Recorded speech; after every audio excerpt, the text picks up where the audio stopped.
Sorry. Evelyn, would you like to come up and say a couple of words? Thanks very much, Evelyn. Thanks, mate. First of all, where's Mr. Healy? Is he somewhere here? No. He's really not here. That's his office, isn't it?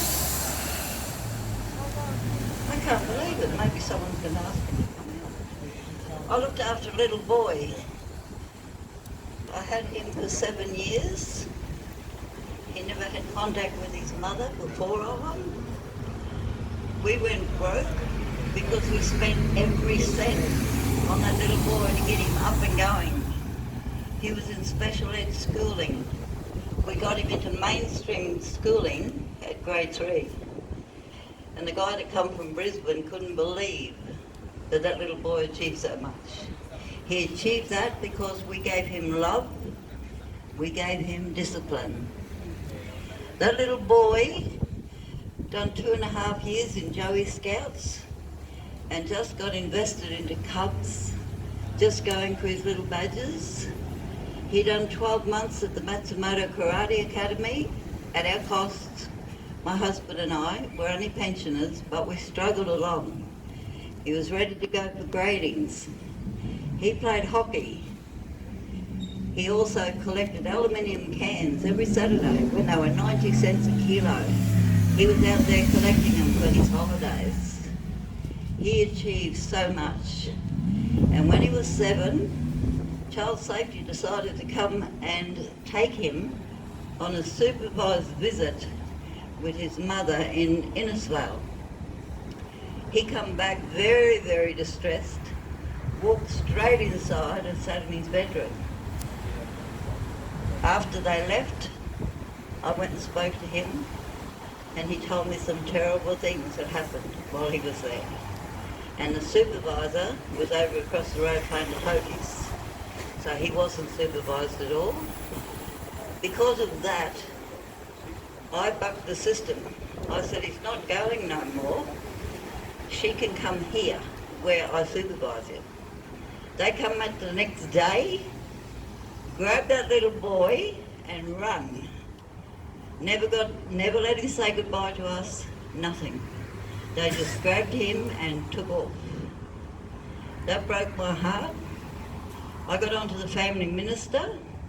The family minister faxed my letter up to Cairns Child Safety. I'm surprised I can't see any child safety officers here. But this is about our children. And we haven't got anyone here. Okay. I wrote a poem back then. Back then it was called the Department of Family Services. I called it this dysfunctional family service. Taxpayers employed to destroy many lives of innocent children, be it a girl or a boy. For our little mate, he now knows the pain of being one more victim to the DFS game. These hard, callous people who have no idea. Mental torture to Luke as they filled him with fear. They grabbed him and ran like rats in a race, not seeing the pain in this little boy's face. How cruel can they get? No remorse, no regret. Luke, you were innocent, though you may never forget of the day you were taken by strangers, unknowns, while we tried to teach you of stranger danger at home. Child abused by this system, we know that's a fact. But does anyone care? Well, we're not sure of that. We can't beat the system. Little mate, you're alone. Though in years you'll grow older and decisions will be your own. In silence we pray that we gave you a start. So keep travelling safely, we'll keep you in our hearts. There's 2 tracks in life, the right and the wrong. But our only hope now is that you stay healthy and strong. They contacted me and begged me to take this little boy back because they got the letter from the family minister. The woman in child safety that took him, they took her and put her over in Department of Housing. So she didn't have to answer to nothing at all. She just walked over there.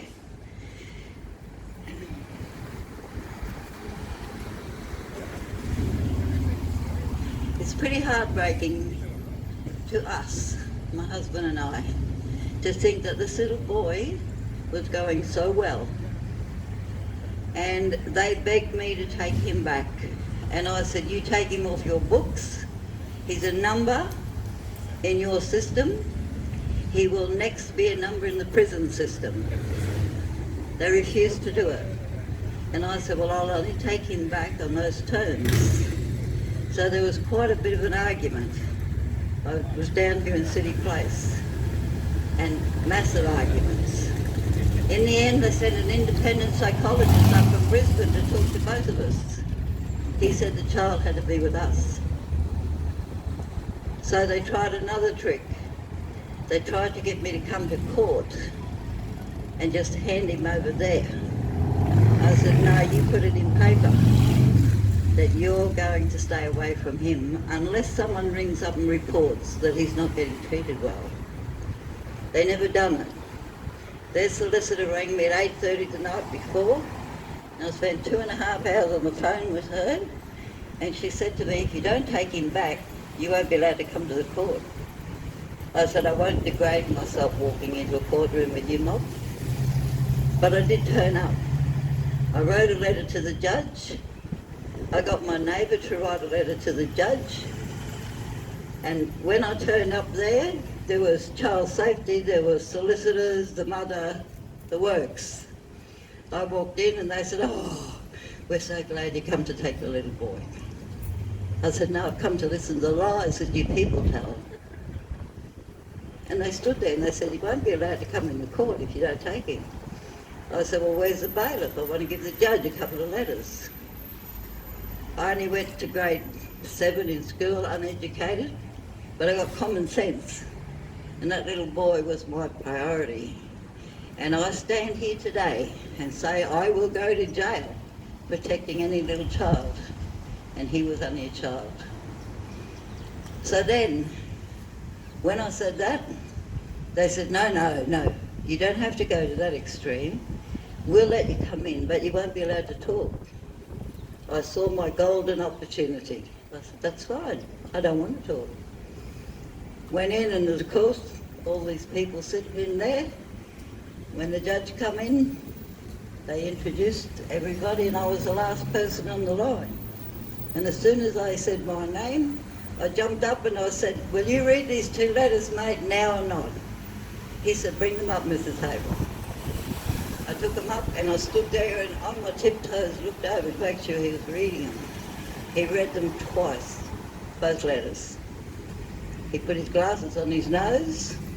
He looked at child safety. Everyone else there said, have you read these letters? They said, no, Your Honour.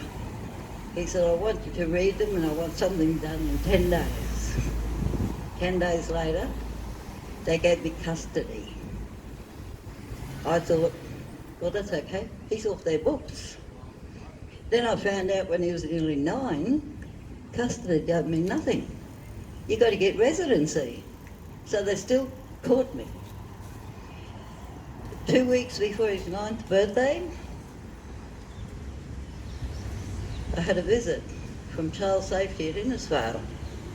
Cairns mob didn't come near me. They understood the situation, so Innisfail come up, a bloke and a lady. And they said they were going to have 3 visits with the mother and then place him back. I said, no, you're not. 1 visit and you take him, or you stay here overnight. I took him inside, showed him a bedroom. I said, I will give you your main meal. I will give you breakfast in the morning, and I'll pay your wages to stay overnight to see what this little boy goes through. He said, no, I can't do that. I said, well, the little boy knows you're taking him. I've told him he can do whatever he wants. And he runs the streets. Could I have a mouthful of water, please? I'm so dry. He ran the streets. My neighbours at Oval were crying their hearts out for this little boy. Sorry about that. This little boy just kept running everywhere. They couldn't catch him. Then they told me to put him in the car. I said, no, I'm not putting him in your car. He doesn't want to get in. They said, we'll make a phone call and he'll have to get in. I said, okay, well, do it. Go ahead and do it. They did. They made a call and revoked the order, which meant he then was in their care. The little boy ran inside, jumped on my lap and grabbed my arms and put his hand around my neck and said, don't let him take me, don't let him take me. I said, mate, this is your choice now. You can do what you want. So he ran again. He ran back to me again. And they ended up, they grabbed him by the arm and they were going to take him. I said, take your hands off this little boy. They said, we're not hurting him. I said, you are physically touching this child. He's not used to this sort of stuff. So they let him go and he took off. So this went on to just on dark. And I made the biggest mistake in my life. I taught that little boy to respect anyone in a uniform, which covers ambulance, nurses, doctors, police, firemen, ambulance, whatever. And I said, when you got your school uniform on, I never want to see your head down on the ground, I don't want to see your shoulders back. That little boy used to be so proud when he put his uniform on. Always went to school, loved school. From the moment they took him, they said he was uncontrollable because they couldn't catch him. And we said, well, he was controllable in our care. He's in your care now. So what do we do about child safety? They're the problem. They're the ones coming in pinching the kids. The police are doing their job. I've got nothing against the police. They do their job. They go out to these little kids. Imagine them coming to see this all happening. They've got to go home to their family. It breaks my heart to know what's happening to our little kids now. If I could just read another poem. Okay, so I'll read it later if you got the phone. Oh, right, so I've just been told the police will be on our tail. Well, I'll be arrested. I'm quite happy to be arrested. I'm not worried one little bit. But anyway, all right. I do have a couple of other stories. If you want to read my book, I'm quite happy to let you read it. But this little boy is now in jail, and he's been in there 5 times since he left me at night. Lovely, thank you, Evelyn. Wonderful stories, thank you. Very passionate, Evelyn. Just another example of the failed system that our kids have been brought up in. Now,